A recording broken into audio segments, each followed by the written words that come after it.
Hello friends, आज हम चर्चा करेंगे मेडिकल नेग्लिजेंस के बारे में। जैसा कि हम लोग जानते हैं, अभी कोविड का समय भी है। डॉक्टर इंसान के लिए देवता होता है, ऐसा कहावत है भी, क्योंकि डॉक्टर ही है जो आदमी का जान बचाता है। ये बात सही है कि डॉक्टर का रिस्पेक्ट होना चाहिए, रिगार्ड होना चाहिए, लेकिन इसके साथ साथ ही हमें अपने राइट्स के बारे में भी जागरूक रहना चाहिए। क्योंकि आजकल आप न्यूज़पेपर में देखते हैं, पढ़ते हैं, बहुत हॉस्पिटल लूट रहा है। जो कोविड पेशेंट हैं या नॉन कोविड पेशेंट भी हैं, उनको जो है अब प्राइवेट हॉस्पिटल जो है कमाने का एक सिस्टम बन गया है। बहुत सारे चार्जेस लिए जा रहे हैं। सारे हॉस्पिटल के जितने लोग पीपीई पहनेंगे सब कंज्यूमर के ही पैसे से पहनेंगे, सब जो पेशेंट के पैसे से ही पहनेंगे, जबकि उसका प्रोपोर्शन में होना चाहिए। लेकिन मनमाना वसूली किया जा रहा है। उसके लिए मास्क अगर पहनेंगे हॉस्पिटल के एम्प्लॉई, वो भी पेशेंट के पैसे से ही पहनेंगे। तो इस तरीका का है, और कई सारे पहले भी दिक्कतें थी।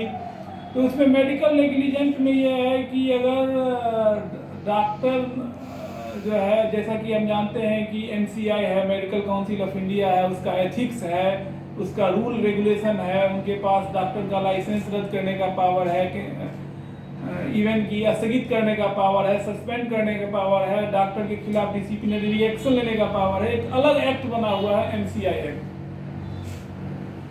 और मेडिकल एथिक्स भी है कि पेशेंट को केयर करना चाहिए, अच्छा से केयर करना चाहिए। और डॉक्टर को काफ़ी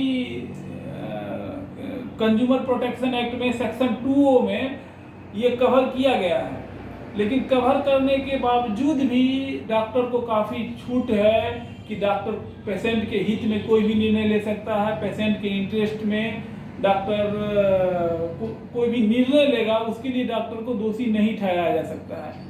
क्योंकि मेडिकल प्रोफेशन में कुछ गारंटी तो नहीं है कि डॉक्टर बेस्ट इंटरेस्ट में करेगा, और हर एक कंज्यूमर या हर एक पेशेंट का अलग अलग सिम्टम होता है, तो उसका रिएक्शन के लिए डॉक्टर रिस्पॉन्सिबल नहीं है। लेकिन जो एक बेसिक ज़रूरत है, जो एक बेसिक डॉक्टर से जो बेसिक केयर का है कि डॉक्टर जाने के बाद पेशेंट का केयर करेगा, उसका सही एनेस्थीसिया का सही उपयोग करेगा, उसका सही ब्लड ग्रुप का ब्लड चढ़ाएगा, या हॉस्पिटल के भी कई सारे सर्विस हैं। तो ये सब चीज़ में अगर किसी डॉक्टर किसी मरीज के पेट में कुछ छोड़ देता है, या जो basic medical council of India का ही बनाया गया है, और बेसिक जो एथिक्स है, जो बेसिक डॉक्टर का जो ट्रीटमेंट करने का जो तजुर्बा है, अगर उसमें कोई मिस्टेक किया जाता है, तब उसके लिए डॉक्टर दोषी है, हॉस्पिटल अपने सेवा के लिए दोषी है, और उस पर कंज्यूमर फोरम के अंतर्गत केस चलाया जा सकता है। सेक्शन 2O के अंतर्गत मेडिकल सर्विस को भी एक सर्विस माना गया। हालांकि इंडियन मेडिकल एसोसिएशन ने इसका बहुत विरोध किया। इंडियन मेडिकल एसोसिएशन ने वीपी शांता केस में, जो 1995 में सुप्रीम कोर्ट का जजमेंट हुआ था, और उस जजमेंट के बाद ही मेडिकल सर्विस कंज्यूमर एक्ट के अंतर्गत आया। उसमें मेडिकल काउंसिल ऑफ इंडिया का कहना था कि ये एक स्पेशलाइज्ड सर्विस है, एक प्रोफेशनल सर्विस है, ये हाईली नॉलेज वाला क्षेत्र है। इसमें कंज्यूमर फोरम के पास कोई अथॉरिटी नहीं है, इनके पास इंफ्रास्ट्रक्चर नहीं है, इनके पास उस तरीका का सिस्टम मैकेनिज्म नहीं है, ये कैसे देख सकते हैं। लेकिन कोर्ट ने कहा कि उनके पास सिविल कोर्ट का सारा पावर है। कंज्यूमर कोर्ट में रिटायर्ड सुप्रीम कोर्ट के जज रहते हैं, स्टेट कमीशन में हाई कोर्ट के जज रिटायर्ड रहते हैं, डिस्ट्रिक्ट फोरम में डिस्ट्रिक्ट जज के रिटायर रहते हैं, और इनको सिविल कोर्ट का भी पावर दिया गया है। इनको कोई भी एक्सपर्ट ओपिनियन बुलाने का पावर है, इनको कोई भी रिकॉर्ड बुलाने का पावर है, इनको कोई भी गवाही सम्मन करने का पावर है। और इसमें ये एमसीआई से भी ये कंसल्ट कर सकते हैं एक्सपर्ट ओपिनियन के लिए, और ये सक्षम बॉडी हैं। और ये आपका जो प्रोफेशनल सर्विस है, ये सर्विस में आएगा, क्योंकि यहाँ मास्टर सर्वेंट का रिलेशनशिप नहीं है, और ये एक तरीका से विशेष सर्विस है। ये इस तरीक़ा से सुप्रीम कोर्ट ने कहा कि नहीं, आपको कंज्यूमर फोरम के अंतर्गत ये मेडिकल प्रोफेशन आएगा। तो इसमें काफ़ी सारा केस है, लेकिन इसमें दिखलाया गया रेयरेस्ट केस में ही डॉक्टर को दंडित करने का प्रावधान है। कई सारे कोर्ट के जजमेंट ने माना है कि डॉक्टर को हम टॉर्ट लॉ के अंतर्गत या कंज्यूमर फोरम के अंतर्गत जुर्माना लगा सकते हैं, लेकिन डॉक्टर को क्रिमिनल पेनाल्टी देने के लिए बहुत रेयरेस्ट केस में उसमें आपको यह साबित करना होगा कि डॉक्टर ने ग्रॉस नेग्लिजेंस किया है, ग्रॉस मिसकेयर किया है, बहुत ज़्यादा उन्होंने अपने कोई मेडिकल एथिक्स का पालन नहीं किया है। जो नॉर्मल जो है, जो नॉर्मल सिस्टम है, जैसे कि sterilisation, unsuccessful sterilisation in the birth of child है, removal of organ without taking consent है, ऑपरेटिंग पेशेंट विदाउट एनेस्थेसिया है, एडमिनिस्ट्रेटिंग रॉन्ग मेडिसिन है, ये सब कुछ है नेग्लिजेंट जो कि दिखते हैं।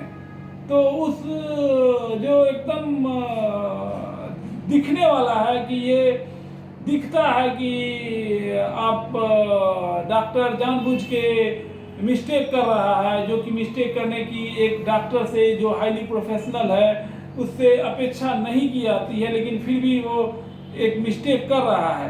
तो अगर जानबूझ के डॉक्टर मिस्टेक कर रहा है, हॉस्पिटल का सर्विस तो फुल्ली आता ही है, उसमें तो ये नहीं है। हॉस्पिटल पर कई सारे केस में चार्जेज लगाए गए हैं और हैवी पेनल्टी भी लगाया गया है। कलकत्ता के केस में एक डॉक्टर का ही था कि उनका स्किन प्रॉब्लम था, उसमें गलत इलाज के कारण उनका डेथ हो गया था। तो उसमें काफ़ी बहुत बड़ा पेनल्टी जो है सुप्रीम कोर्ट ने लगाया था, गलत मेडिसिन से इलाज करने के कारण, गलत ढंग से डायग्नोसिस करने के कारण, क्योंकि उसमें एक डॉक्टर ही अगेंस्ट में था, क्योंकि एक डॉक्टर की पत्नी थी और उस केस में काफ़ी जुर्माना लगाया गया था। तो हॉस्पिटल को तो अकाउंटेबल है भी, और डॉक्टर से भी ये अपेक्षा की जाती है कि वो अपने प्रोफेशनल एथिक्स के मुताबिक अगर वो अच्छा काम करते हैं और उनका पब्लिक हेल्थ में, पब्लिक के गुड फेथ में काम करते हैं, गुड इंटरेस्ट में काम करते हैं, पेशेंट के गुड इंटरेस्ट में कोई डिसीजन लेते हैं, तो उनके खिलाफ कोई भी कार्रवाई नहीं हो सकती है।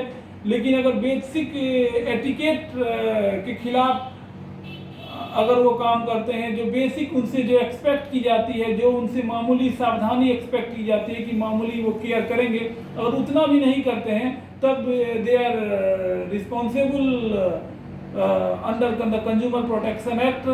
और इसमें कंज्यूमर प्रोटेक्शन एक्ट के अंतर्गत भी उन पर कार्रवाई डायरेक्ट नहीं हो सकती है, उसके लिए एक एक्सपर्ट ओपिनियन लिया जाता है, उसके लिए डॉक्टर से भी ओपिनियन लिया जाता है, और उसके लिए MCI से भी ओपिनियन लिया जा सकता है। तो इस प्रकार हमने एक प्रारंभिक चर्चा की है मेडिकल नेग्लिजेंस पर, और आशा करते हैं कि आपको एक संक्षिप्त जानकारी इस संदर्भ में हम देने में कामयाब हो सके होंगे। और आपने सुना, इसके लिए आपको बहुत बहुत धन्यवाद।